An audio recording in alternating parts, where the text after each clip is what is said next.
Halo teman-teman semuanya, selamat datang kembali ke alur cerita novel Against the Sky Supreme.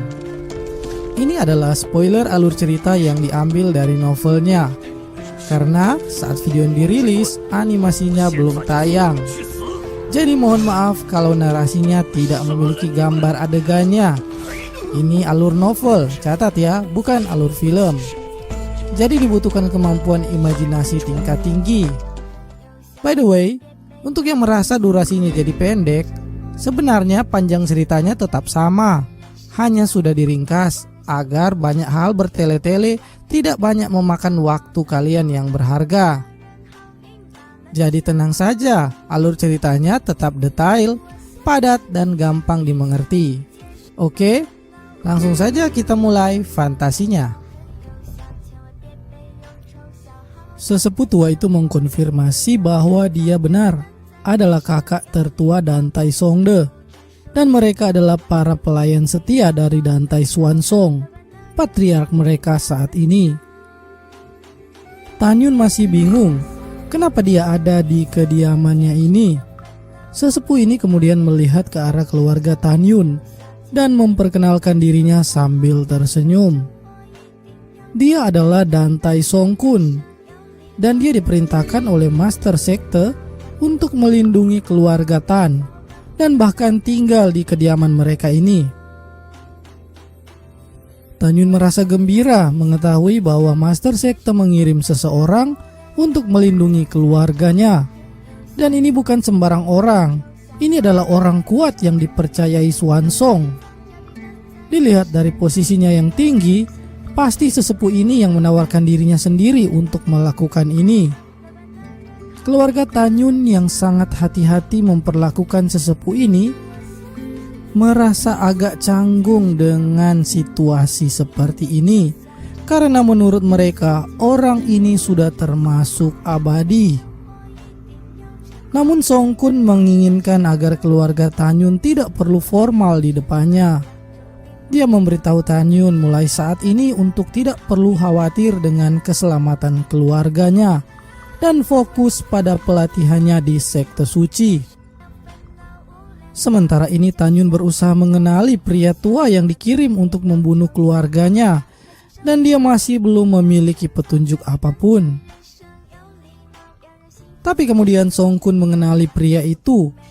Dia adalah orang kepercayaan dari divisi jiwa binatang, yang adalah diaken di divisi jiwa binatang, Jiang San. Tan Yun terkejut, masalahnya dengan Fei Xiong telah berdampak secepat ini hingga ke keluarganya. Kemarahan di hati Tan Yun memuncak. Dia berniat untuk membalas kunjungan dari divisi jiwa binatang nanti. Songkun ingin memastikan Tan Yun tahu bahwa Master Sektenya memiliki harapan besar pada Tan Yun, sehingga memerintahkan Songkun untuk tinggal di kediaman keluarga Tan agar Tan Yun bisa dengan leluasa berlatih di sekte suci. Dan Songkun berharap Tan Yun tidak mengecewakan Master Sekte ke depannya. Tan Yun memastikan bahwa dia pasti tidak akan mengecewakan Xuanzong. Tan Yun berpikir jika dia kembali ke sekte, dia akan segera ke tempat Dantai Songde. Dan Tan Yun memberanikan diri untuk bertanya apakah Songde masih ada di rumah lelang gerbang dalam. Tapi Songkun menjelaskan bahwa Songde sudah tidak berada lagi di gerbang dalam karena sudah dipindahkan untuk menggantikan posisinya sebagai kepala rumah lelang di gerbang abadi.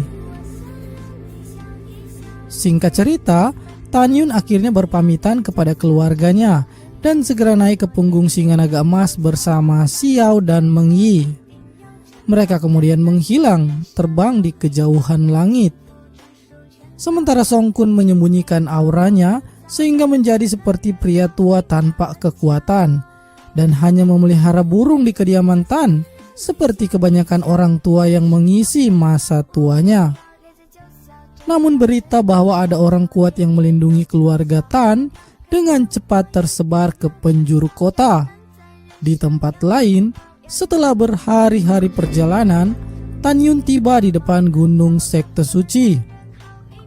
Ketiganya mengeluarkan token identitas untuk ditunjukkan agar gerbang rahasia sekte suci dibukakan oleh diaken penjaga gerbang. Setelah itu, Xiao berpamitan untuk kembali ke divisi senjata karena 16 hari lagi akan ada kompetisi antar divisi gerbang dalam. Kemudian Tan Yun dan Meng Yi melanjutkan perjalanan ke divisi pil. Tan Yun meninggalkan Meng Yi di kebun obat Lingshan dan meminta para murid di kebun obat untuk merawat Meng Yi.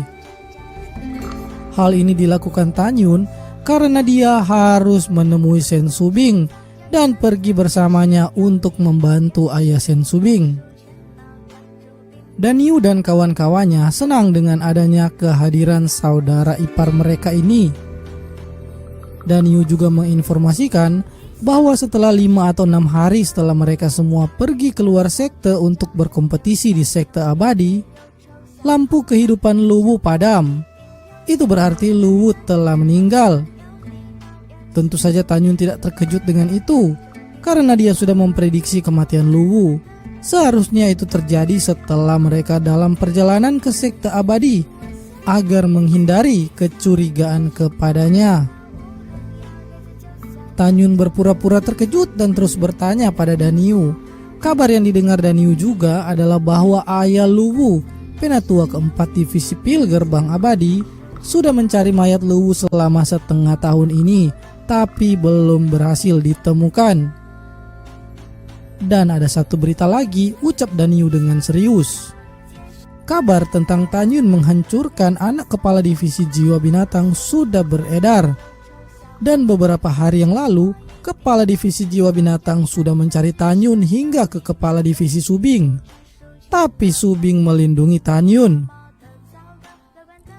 Dan Yu juga meminta Tan Yun untuk berhati-hati dengan divisi jiwa binatang ke depannya.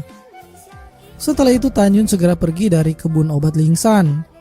Di aula divisi pil, Shen Subing menunggu dan berharap gurunya akan mendatanginya untuk pergi menyembuhkan ayahnya. Beberapa saat kemudian, sesosok yang dinantikannya akhirnya muncul.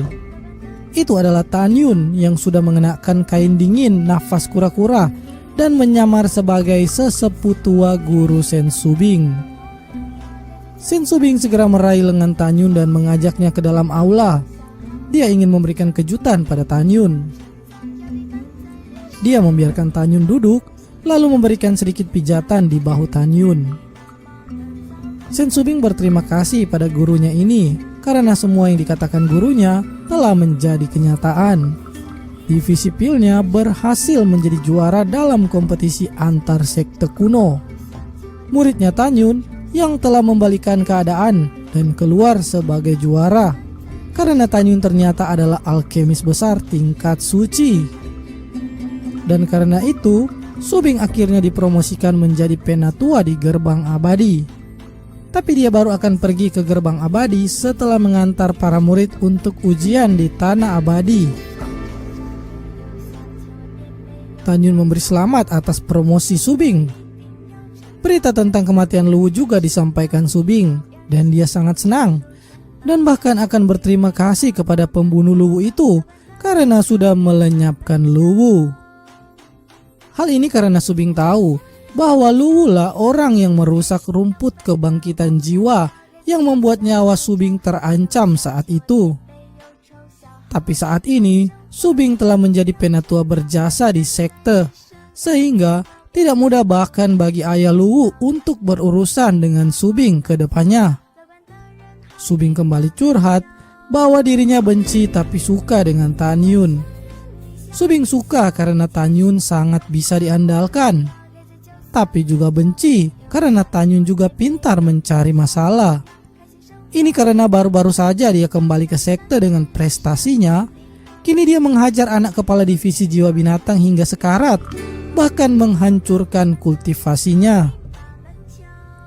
Subing mengurutkan kening karena dia hanya bisa menahan kepala divisi itu selama di divisi pilnya.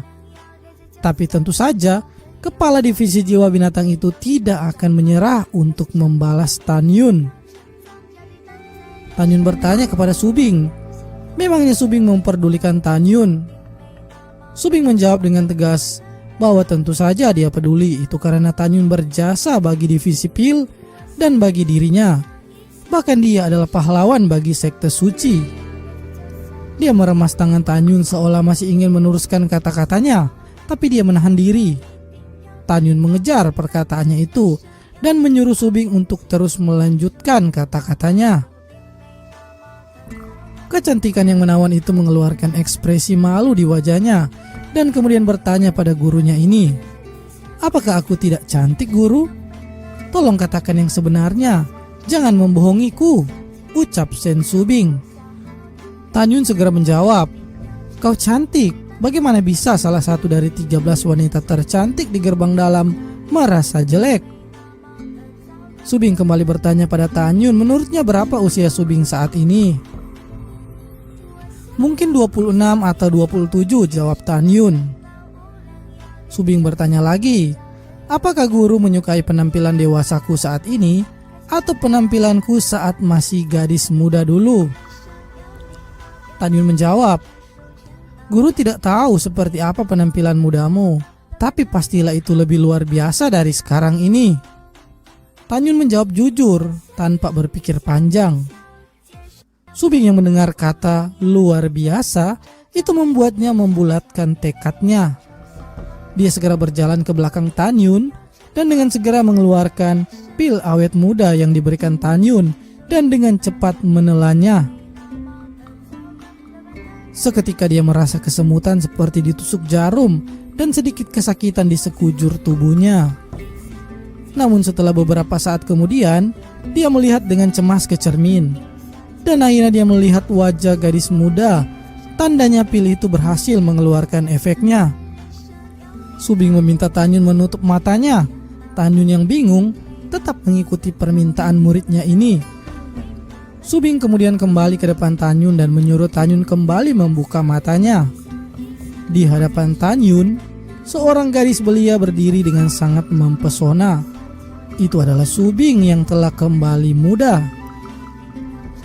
Dua kata langsung keluar dari mulut Tan Yun. Sangat cantik. Di dalam pikiran Tan Yun, Subing tidak langsung meminum pil yang diberikannya waktu itu karena dia ingin gurunya yang menilainya dulu. Subing bertanya, apakah sekarang dia sudah lebih cantik lagi? Di dalam pikiran Subing, dia saat ini sudah kembali ke masa kejayaan kecantikannya. Pastilah dia yang tercantik di dunia. Tan Yun menjawab, "Ya, kau lebih cantik sekarang. Yang penting kau bahagia mendengarnya kan?" "Guru, kau tidak menyukainya?" Subing cemberut mendengar candaan Tan Yun ini. Oke guys, segitu dulu ceritanya hari ini. Apakah Tan Yun akan menyukai Sen Subing juga? Kita lanjutkan di part selanjutnya ya. Terima kasih sudah meluangkan waktu untuk terus mengikuti channel ini. Jangan lupa subscribe dan like videonya. Bye.